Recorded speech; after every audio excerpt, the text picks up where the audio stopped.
Vamos con humildad de corazón a ti para que nos hables. Rogamos en el nombre de Jesús. Amén.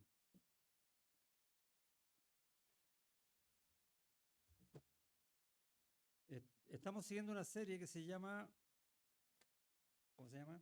Constancia en la esperanza en nuestro Señor Jesucristo. Y hoy día, por fin, ya vamos a avanzar de capítulo. Estuvimos en el capítulo 4 un buen rato. Y vamos a ver un texto bastante largo comparado con lo que hemos estado justamente viendo antes, que son de los versículos 1 al 11. Y el tema de hoy se llama Firmes en la verdad. Y puse una foto, que es un portón de fierro. ¿Cuánto pesa? ¿De qué porte es la bisagra que lo sostiene? Chiquita, ¿no? ¿Da sensación de firmeza eso, no? ¿No mucho? Abre con cuidado. Porque muchas veces nuestra vida está así también, llena de dudas por diversas causas. Y un poco eso es lo que quiero conversar con ustedes, que vemos en el texto de hoy, que termina, por ejemplo, en el versículo 11, con un mensaje de ánimo en el cual participamos todos nosotros. Dice, por lo cual animaos unos a otros y edificaos unos a otros, así como lo hacéis. Y básicamente Pablo en este texto va a decir, mira lo que sabes, ¿qué es lo que tú sabes? Versículo 2, porque vosotros sabéis, ¿cómo? Más o menos cómo va a ser la cosa, dice, ¿no? ¿No? Dice, perfectamente, con toda exactitud.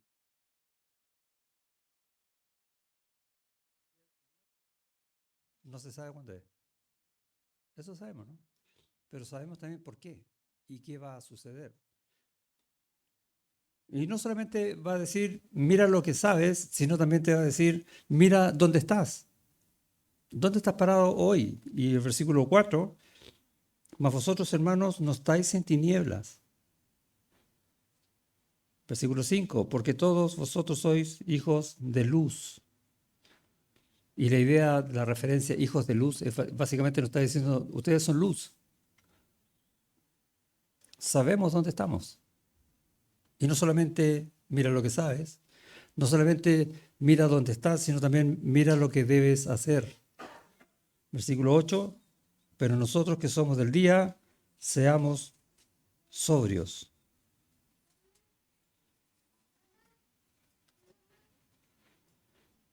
Por lo cual tenemos que animarnos, tenemos que crecer juntos. Y es interesante porque el mensaje es lo que se llama corporativo. La palabra corporativo viene de cuerpo.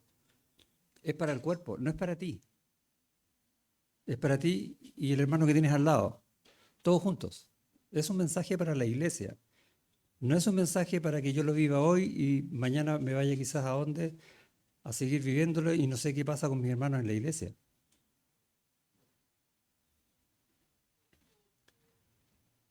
Tenemos que estar firmes en la verdad.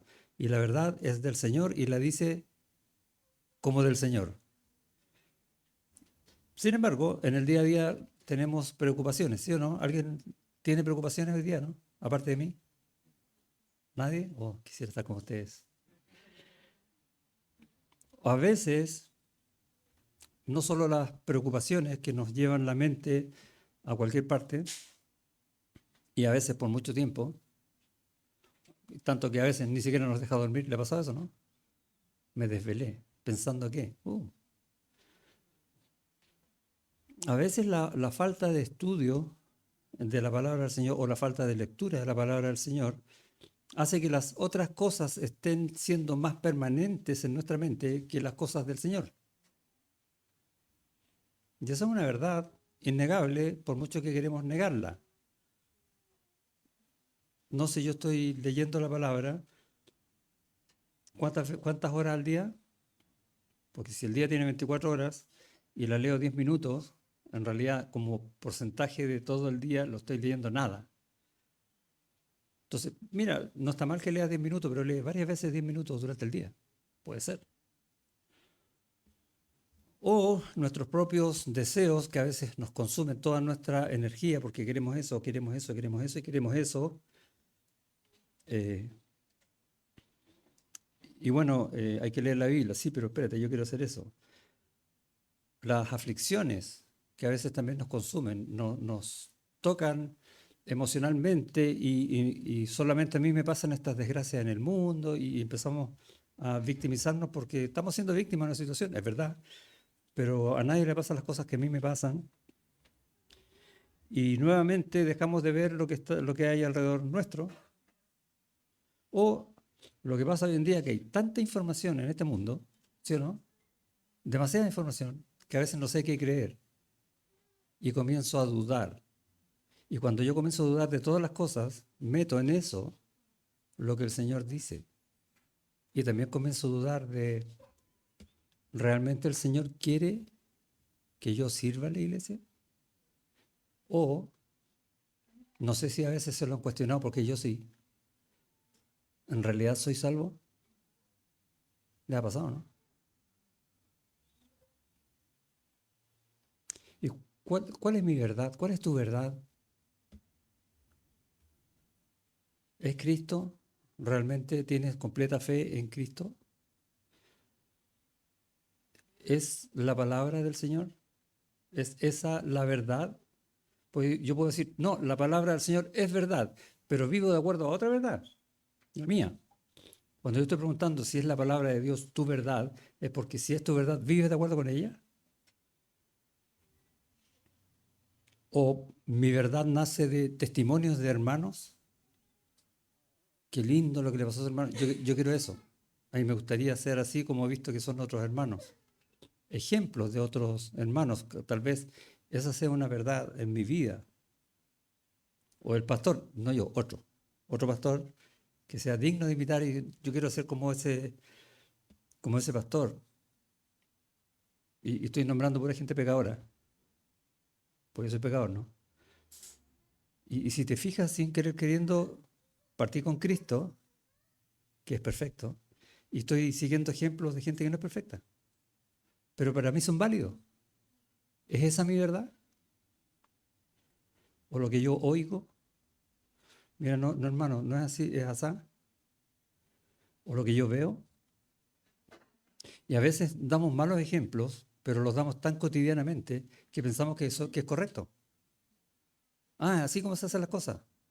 ¿Y me guío por eso?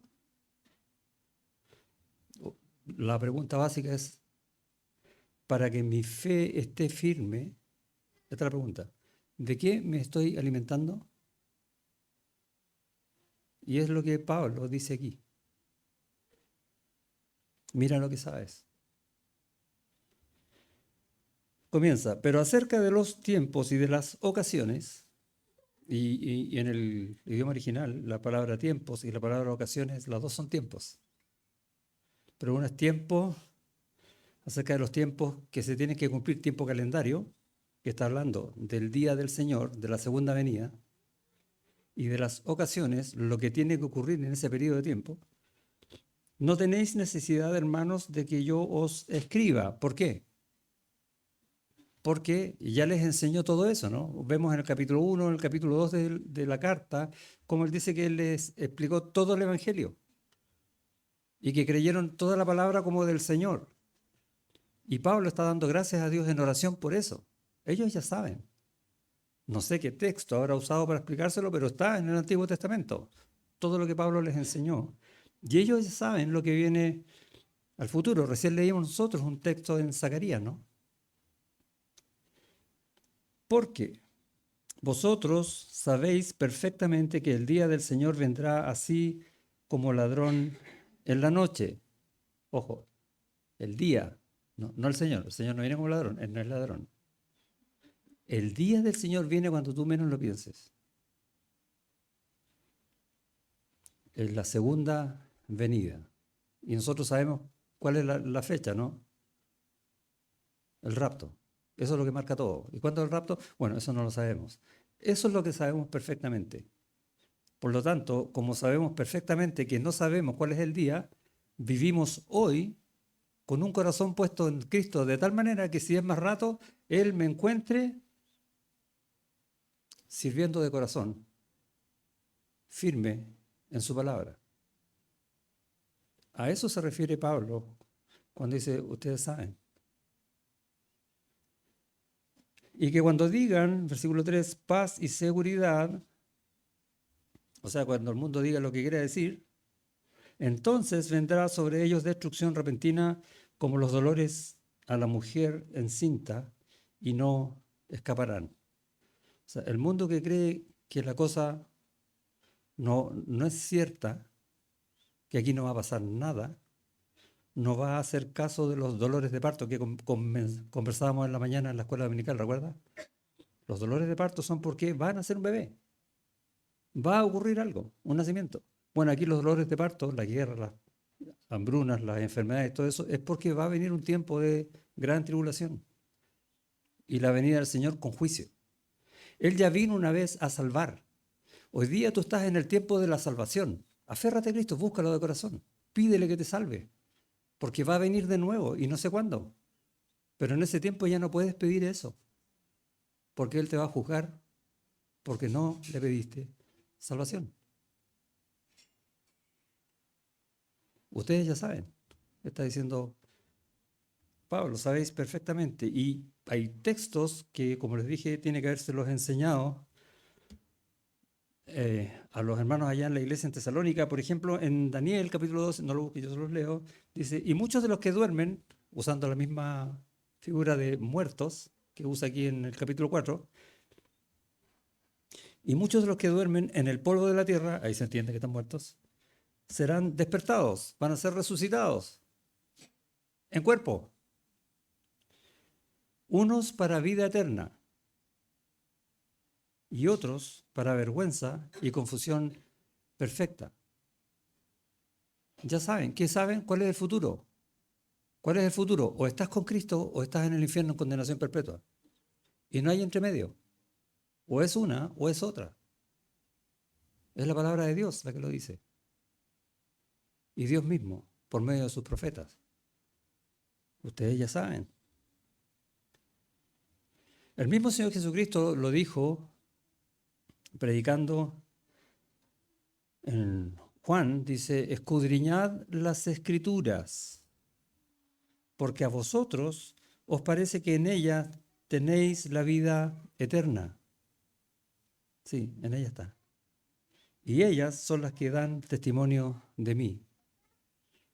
O vas a vida o vas a muerte eterna. Buscas las Escrituras. Jesús te ofrece ahí vida eterna. Ustedes lo saben. Y si tú creíste en el Señor, te dio el Espíritu Santo, y no solo el Espíritu Santo. Pablo le dice a los Corintios, y nosotros no hemos recibido el Espíritu del mundo, sino el Espíritu que proviene de Dios, el Espíritu Santo, para que sepamos lo que Dios nos ha concedido. Y no solamente está hablando de que tenemos que saberlo intelectualmente. De que sepamos lo que nos ha concedido es porque eso tiene un propósito. Y sabemos entonces cuál es ese propósito y vivimos de acuerdo con ese propósito. Solo de esa manera estamos firmes. Y ya lo saben. Desde tiempos antiguos. Isaías también profetizó cuando dice que su siervo va a pagar en él todos los pecados de nosotros. Todos nos descarriamos como ovejas, cada uno huyó por su lado, mas la ira de Dios cayó en él. Y dice, con todo eso, Jehová quiso quebrantarlo, sujetándole a padecimiento. Cuando haya puesto su vida en expiación por el pecado, verá linaje. ¿Te das cuenta que está hablando de la cruz 760 años antes? ¿Y no le creyeron? Y nosotros que vivimos de este lado de la cruz, ¿hay algunos que todavía no creen? Cuando haya puesto su vida en expiación por el pecado, verá linaje, iglesia, santos, salvos, vivirá por largos días y la voluntad de Jehová será en su mano prosperada. Él va a cumplir su plan. Nosotros ya lo sabemos. Está escrito. No se puede negar. Por lo tanto, no tenemos que depender de otras fuentes de información para saber qué va a pasar conmigo en el futuro. Dios lo dijo. Y en Él confío. Y en su verdad estoy firme. O buscando su verdad para estar firme. El contexto en el cual está hablando Jesús acerca de esta crucifixión para dar vida es un contexto romano en medio de los judíos. Y los judíos estaban esperando al Mesías, ¿recuerda?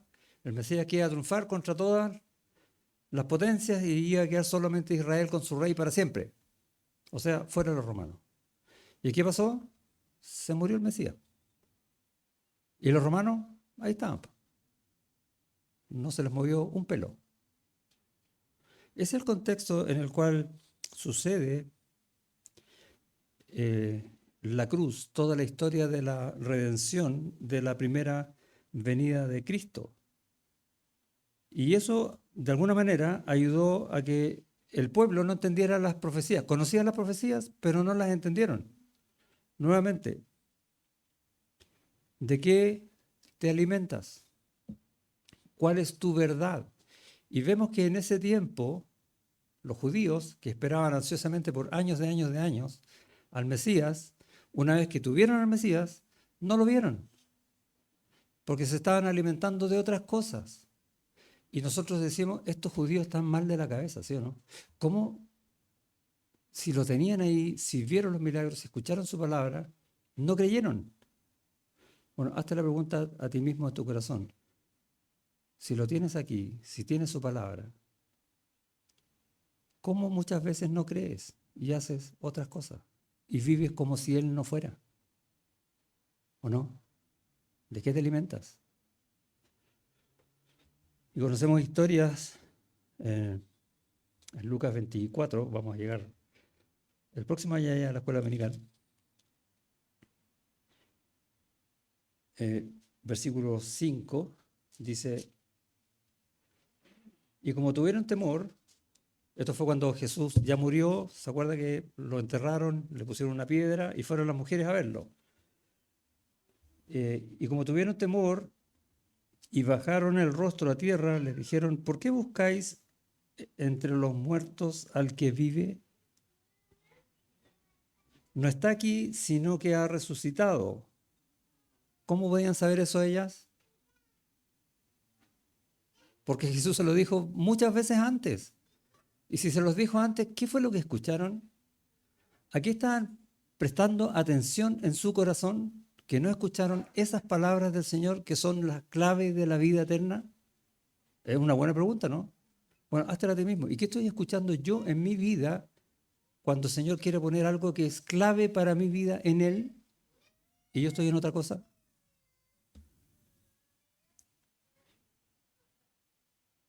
Acordaos de lo que os habló cuando aún estaba en Galilea, diciendo, es necesario que el Hijo del Hombre sea entregado en manos de hombres pecadores y que sea crucificado y resucite al tercer día. O sea, todo estaba escrito, todo estaba dicho, ya lo sabían, pero no lo vivían.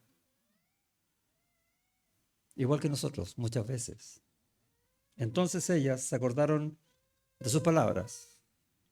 Y eso es como esperanzador, ¿no?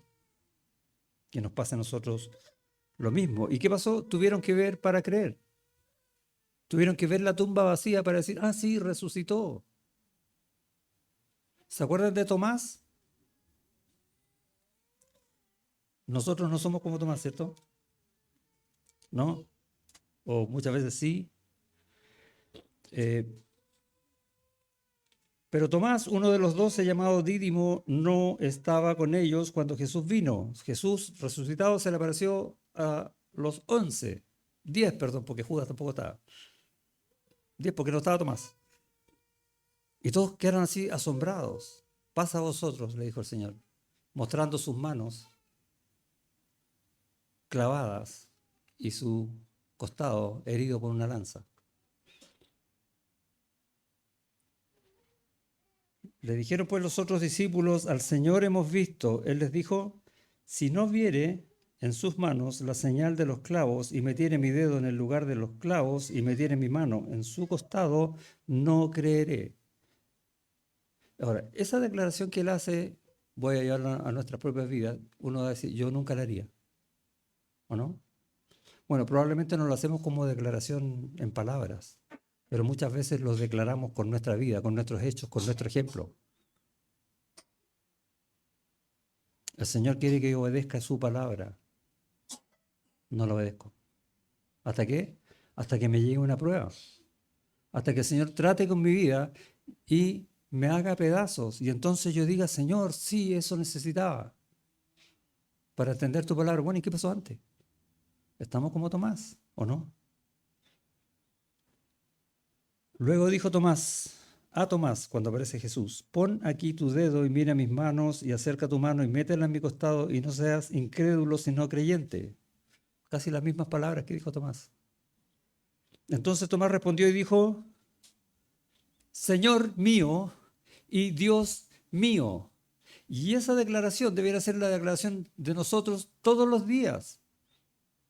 Orar en la mañana cuando nos levantamos y decir, Señor, yo sé que soy pecador, pero necesito depender de ti para decir hoy día, Señor mío y Dios mío, y vivir según eso. ¿Por qué? Porque el mundo me va a llevar para cualquier lado.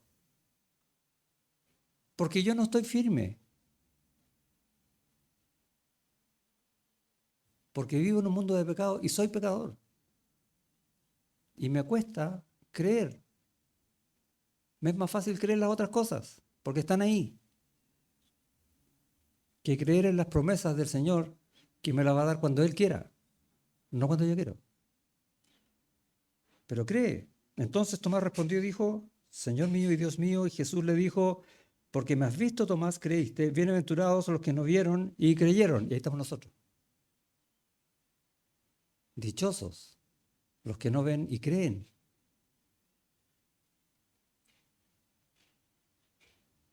Esas cosas están escritas para eso, para que creamos, aún sin verlo, pero podemos vivirlo porque Él está en nosotros y nosotros en Él. Con Cristo estoy juntamente crucificado, ya no vivo yo, mas Él vive en mí. Y lo que vivo en la carne lo vivo en la fe del Hijo, el que me amó y murió por mí. Esa es mi vida, no es otra. ¿Dudas a veces? Yo sí. ¿Tú? Yo sé que también. Todos dudamos porque estamos todavía en este cuerpo que tiende al pecado y esta mente que es parte de este cuerpo que empieza a divagar por muchas cosas que muchas veces son inútiles.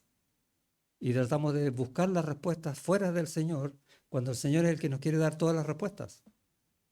Pero no queremos escuchar. Si Él no resucitó, como dice Pablo a los Corintios, nosotros somos entonces los más miserables de este mundo, dignos de lástima. ¿Y qué pasó con el triunfo final de Jesucristo en la resurrección? Él murió en la cruz, pagó el precio de todos los pecados, recibió toda la condenación de parte del Padre. Terrible, pero Él resucitó triunfando sobre la muerte y la cruz para darnos vida, para poder perdonar nuestros pecados. ¿Y qué pasó con eso? ¿Dónde vive eso en nuestras vidas?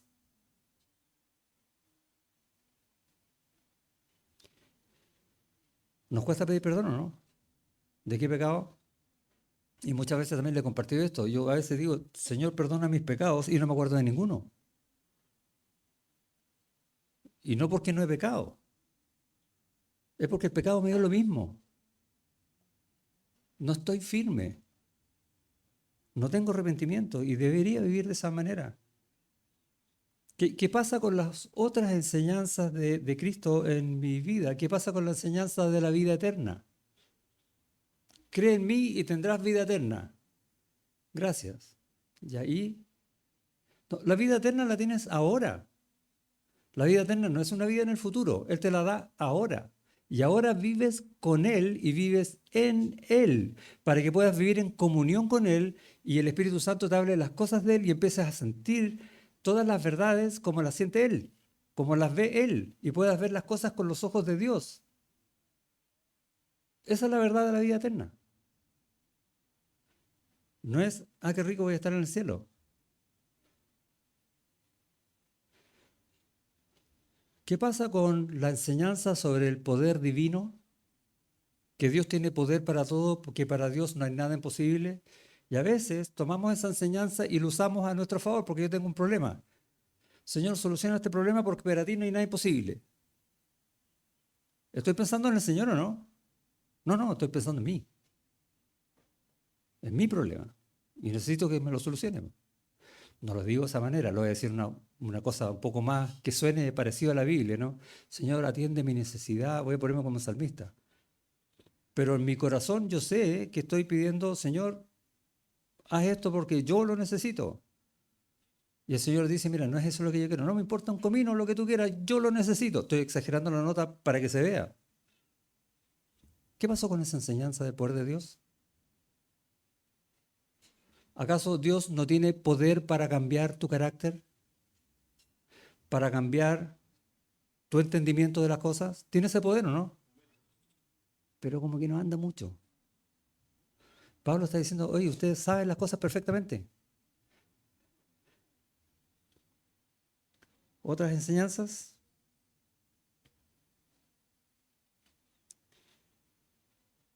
La soberanía de Dios. Esa nos encanta, ¿no? Todo lo que Dios quiere lo hace así en el cielo como en la tierra, dice el Salmo. Qué bueno que lo haga, pero como para allá, no conmigo. No, contigo también. Dios da salvación en Cristo. ¿Para qué? ¿Para que seas salvo? Sí y no. Dios te da salvación en Cristo para que con esa salvación tú puedas cumplir el propósito, la predestinación de Dios, que Él te predestinó para ser hecho conforme a la imagen del Hijo. Y eso significa que Dios va a hacer todo, va a usar todo su poder, toda su palabra, todo su amor, toda su justicia, toda su misericordia para cambiar tu carácter y seas con fruto como el Hijo. Pero se nos olvidó esa enseñanza. Yo estoy bien, yo soy un buen cristiano. Los hermanos hablan bien de mí. No. Pregúntate, ¿qué dice Dios de acuerdo al plan que Él tiene para ti de cómo estás tú? Es distinto. Me falta un poquito. Me falta un poquito mucho. Esa es la enseñanza. Cuando yo veo la predestinación, palabra que a muchos no les gusta, pero está en la Biblia. Es parte de la enseñanza de Dios. Tengo que aprenderla. Por ejemplo, entre muchas otras enseñanzas. Y dice Pablo en esta misma carta, y acabamos de estudiar en el capítulo 4 acerca del rapto, que vamos a estar en el cielo con el Señor para siempre, ¿sí o no? Y después, ¿qué va a ocurrir ahí? El tribunal de Cristo. ¿Y qué es el tribunal de Cristo? Es un lugar donde se van a dar las recompensas. ¿Recompensas de qué? Bueno, de todas las obras que en su nombre, dirigidos por su Espíritu, bajo la obediencia a su palabra, hiciste en este mundo mientras estás acá. Otra enseñanza, ¿no? ¿Cuántas obras llevas hoy? ¿Cómo te fue ayer con las obras del Señor? ¿El domingo pasado? Pues el domingo es más fácil, ¿no? El domingo es de iglesia. El jueves, oración, ya por último me salvé en esa hora. Ya el jueves a las 3 de la tarde. Y podemos empezar a ver nuestra vida si realmente nuestro corazón está puesto en glorificar al Señor. Y estoy hablando solamente del tribunal de Cristo. Si mi corazón está puesto en esa recompensa en forma de corona que yo voy a poner a los pies de mi Señor, porque Él me dio todo para hacerlo. A ti y a mí, a todos. Nadie tiene menos para cumplir eso. Esa es otra enseñanza. Y una vez que hayamos pasado por ese tribunal precioso, viene la celebración de las bodas del Cordero. Cada uno de nosotros, dice, vestido de lino fino, que son las obras justas de los santos. Dice allá en el libro de Apocalipsis. Vamos a estar con Él en esa boda. Es un acto tremendo. Yo trato de imaginármelo y se me ponen los pelos de punta. Pero habiendo pasado primero por el tribunal de Cristo, en esa comunión, en ese mismo sentir de gloria a Dios, porque va a ser un acto de gloria a Cristo, esa boda, para venir con Él a reinar para siempre. ¡Wow! ¿O quieres el premio final, pero nada en el principio? ¿Quieres ganar una carrera sin correr? Sería más fácil, ¿cierto? No. Dios cumple sus propósitos. Todo lo que quiere, Él lo hace así en los cielos como en la tierra. Y tú y yo estamos dentro de esos propósitos. No podemos hacernos los lesos, sabemos perfectamente. Y nos dicen, mira dónde estás. Versículo 4, vosotros hermanos no estáis en tinieblas. ¿Dónde estamos? En la luz del Señor, a la luz de la palabra del Señor, dirigido por el Espíritu Santo. Sois hijos de luz, estamos en un estado eterno en Cristo. Aún nuestro cuerpo no ha sido glorificado, pero es ahí donde estamos. Ahí nos tiene su mano sin excepción alguna. Si crees en Cristo, entonces tienes eso. Y no hay ninguno que se diferencie de otro, porque el Señor nos dio a todos lo mismo, a Él mismo. Si tienes un corazón cambiado por el Señor, regenerado por el Espíritu Santo, tienes entonces el Espíritu Santo. Y si tienes el Espíritu Santo, entonces tú tienes que empezar a rendir los frutos del Espíritu Santo. No puedes no hacerlo. ¿O sí? Si alguien tiene el Espíritu Santo, ¿puede vivir como algo contrario al Espíritu Santo? No puede, porque si vive de esa manera, entonces no lo tiene. Así de simple. ¿El árbol bueno da frutos malos? No. Por sus frutos los conoceréis. Si tienes el Espíritu Santo, entonces vas a empezar a mostrar fruto, carácter cada vez más como el de Cristo, obras que el Señor ha puesto para que tú hagas en la iglesia. Dones, ¿te suena, no? Que ejerzas el don que Dios te dio o los dones que el Señor te dio. No que los guardes en la parte, esa cajita donde dice, no tengo idea cuál es. Ubiquen esa caja, ¿no? Donde dice, no sé cuál es mi don. No, Él te lo dio.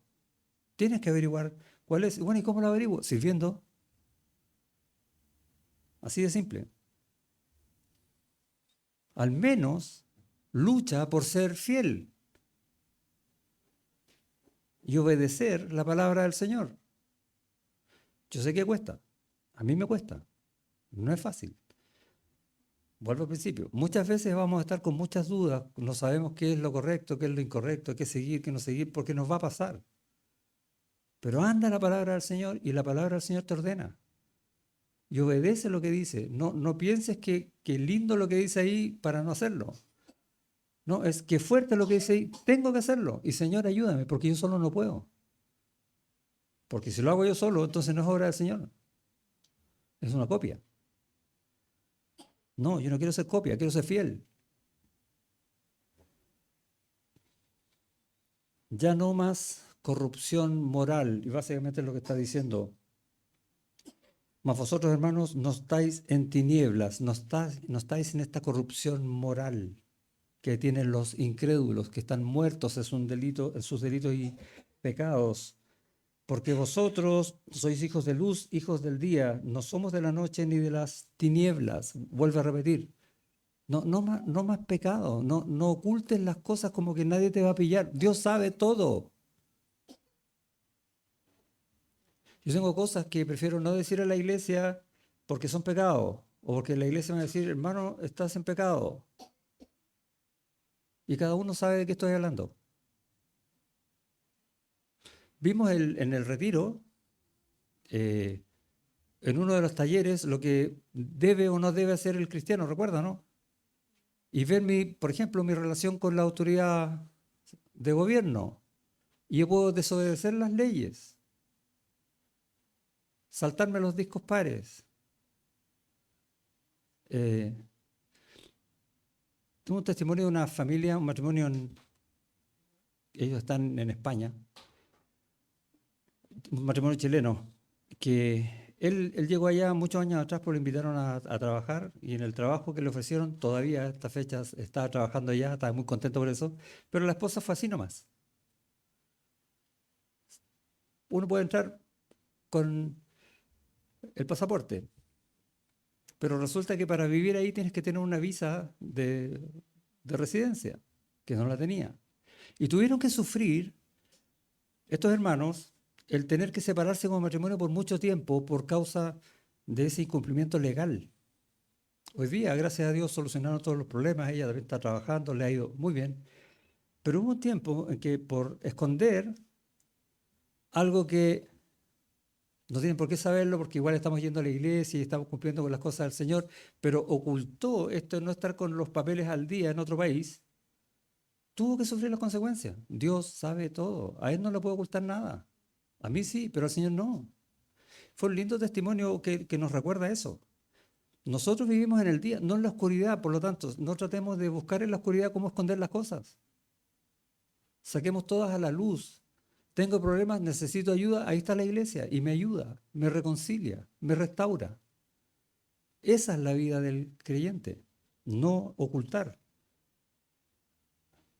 En segunda Pedro, vayan allá a la segunda carta de Pedro. Me encanta cómo comienza la carta. Hay una frase ahí que dice que, de Pedro, que dice que tiene una fe igualmente preciosa a la nuestra. Y en el versículo 3 dice, como todas las cosas que pertenecen a la vida y a la piedad nos han sido dadas por su divino poder. ¿Entendiste la frase, no? Todas las cosas que pertenecen a la vida y a la piedad, todas las que vienen de Él, nos han sido dadas. Está en tiempo pasado, ya las tienes. Es interesante cómo comienza. Mediante el conocimiento de aquel que nos llamó por su gloria y excelencia, por medio de las cuales nos ha dado preciosas y grandísimas promesas, y esa parte del texto nos gusta, para que por ellas llegaseis a ser participantes de la naturaleza divina, Espíritu Santo morando en un pecador. Ese es un milagro que solamente Dios puede hacer. Por las promesas de Él, esas preciosas y grandísimas, nos hace ser participantes de Él. No, esas promesas no son para que nosotros no nos enfermemos o promesas para que no nos falte la plata. No, no está hablando de eso. Es una promesa para que tengas vida eterna. Lo otro da lo mismo, de lo otro se encarga Él. Mira, habiendo huido de la corrupción que hay en el mundo a causa de la concupiscencia, estabas en pecado, estabas mal, estabas tomando malas decisiones. De ahí te sacó Él con todo lo que dice este texto. Es precioso. No sigas viviendo entonces de esa manera. Señor, ¿cómo lo hago? ¿Te nace esa pregunta, no? A mí me nace. Bueno, y Pedro sigue hablando. Dice, vosotros también, poniendo toda diligencia por esto mismo, por todas las cosas que el Señor nos dio, por todo lo que Él hizo para tu vida, añadid a vuestra fe virtud, a la virtud conocimiento. Lee la palabra. Al conocimiento, dominio propio, al dominio propio, paciencia, a la paciencia, piedad, a la piedad, afecto fraternal y al afecto fraternal, amor. Mas el fruto del Espíritu es, y ahí está dicho de una forma práctica, ¿no?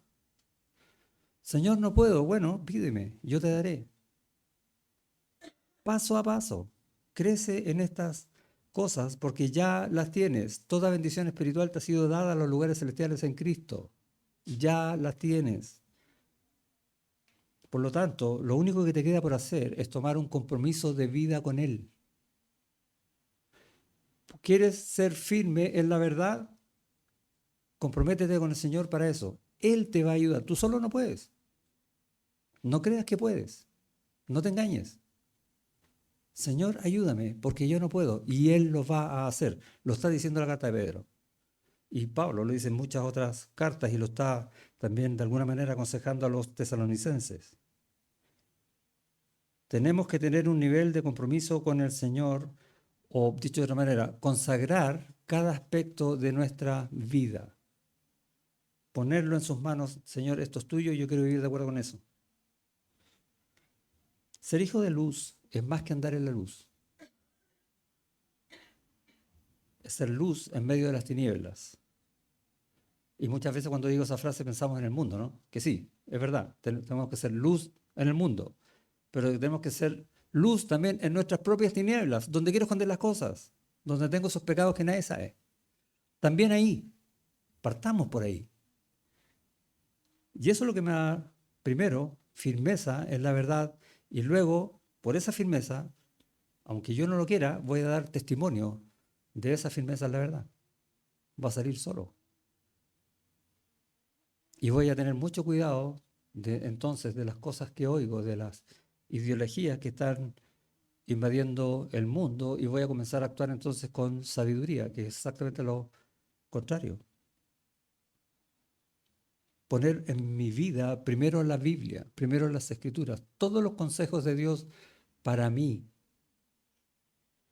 Y eso va a hacer que mi conducta sea de acuerdo al propósito por el cual Cristo murió y sufrió lo indecible por mí en la cruz.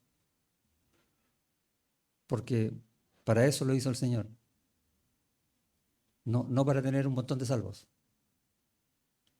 Lo hizo para su gloria, para que todos los que no son, ahora sean. Todos los que son solo pecados, ahora lo adoren, cumpliendo el propósito por el cual Él nos salvó. Hay una diferencia entre vivir en Cristo, pero al mismo tiempo en lo oculto, lo que yo no quiero que vean, o vivir en Cristo de acuerdo con todas sus enseñanzas.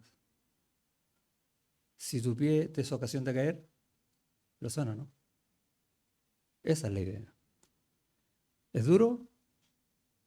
Un rato, pero es victoria eterna. A veces nos gustan más los ratos que lo eterno. Cuidado con eso. Y mira lo que debes hacer, seamos sobrios, dice, ¿no? 8. Pero nosotros que somos del día, seamos sobrios, habiéndonos vestido de...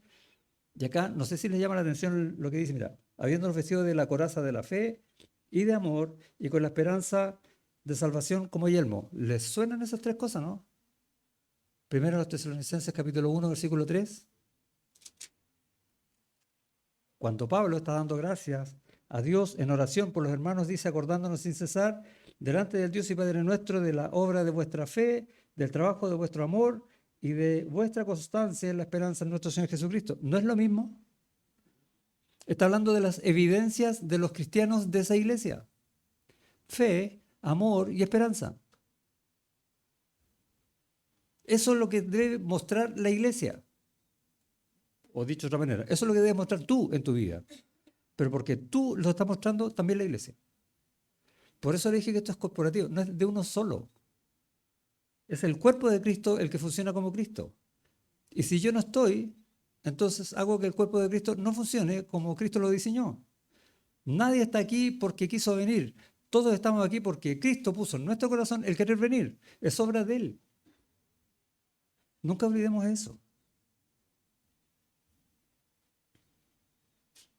Un corazón firme hace una iglesia firme. Simple.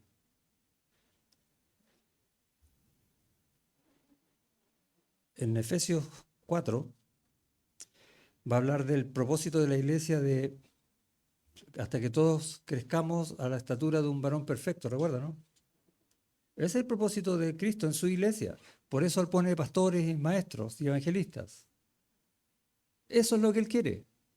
Y dice, para que ya no seamos niños fluctuantes llevados por doquiera de cualquier viento de doctrina. Y básicamente lo que está diciendo es que una iglesia conforme a la firmeza que tiene en Cristo es una iglesia que muestra estabilidad doctrinal, donde todos se rigen por las mismas verdades, ya no fluctuantes. ¿Y cómo hacemos para que una iglesia no esté fluctuante? Discipulado, consejería, estudio de la palabra, predicaciones, juntarnos periódicamente, para que crezcamos todos. En Efesios me gusta, dice, para que todos crezcan, no uno y después los otros, todos. Porque si uno no, entonces todos estamos mal. Es la iglesia la que tiene que estar firme. Es la iglesia la que va a enseñar. Es la iglesia la que va a dar testimonio. Es la iglesia la que me va a ayudar cuando yo caiga. Y necesito una iglesia firme, ¿o no? O todos van a decir, no, el pastor, todo el pastor. No, todos con todos. Es una iglesia que aprende a balancear las cosas entre la verdad de Dios y el amor de Dios. Todo en Él. No es lo que yo creo que tú tienes que hacer, es lo que yo sé que Dios quiere que nosotros hagamos, que es distinto. Por amor a ti, en el amor del Señor. Y es una iglesia que siempre va a estar interactuando unos con otros para que las coyunturas se ayuden mutuamente entre sí, dice Efesios 4, para edificarnos. Por eso termina el texto diciendo, versículo 9, porque no nos ha puesto Dios para ira, sino para alcanzar salvación por medio de nuestro Señor Jesucristo. Gracias que nos sacó de esa condenación. ¿Quién murió por nosotros para que ya sea que velemos o que durmamos, como si estamos vivos o si morimos, vivamos juntamente con Él? Vida eterna, ¿te das cuenta, no? Vida glorificada. ¿Quieres promesa más grande que esa? Por lo cual, y esta es la manera que tenemos que vivir, animaos unos a otros y edificaos unos a otros, así como lo hacéis. Y esa última frase, así como lo hacéis, es la que yo ruego para esta iglesia. Es mi oración por cada uno de nosotros, que lo estemos haciendo así como dice el Señor, para estar firmes en la fe siempre. Amén. Y gracias, Señor, te damos por tu palabra. Reconocemos nuestras debilidades, reconocemos que muchas veces actuamos en pecado, que escogemos oír lo que nos gusta oír, decidimos hacer lo que preferimos hacer, de alguna manera excusándonos en algo que en otra mentira, que es decir que lo tuyo es más difícil. Desconociendo que la obra en nosotros la haces tú y tú tienes el poder absoluto de poder hacer lo mejor, lo que no se puede, porque para ti no hay nada imposible. Ayúdanos como iglesia, te rogamos hoy, Señor, a tener ese compromiso de vida, de vivir en tus cosas, de pensar en tus cosas, de aprender a tener el corazón de Cristo en nosotros, porque tú ya nos has dado todo para hacerlo. Ayúdanos a ser una iglesia firme, que podamos animarnos, edificarnos, exhortarnos, ayudarnos unos a otros en todo tiempo. En el nombre de Jesús. Amén.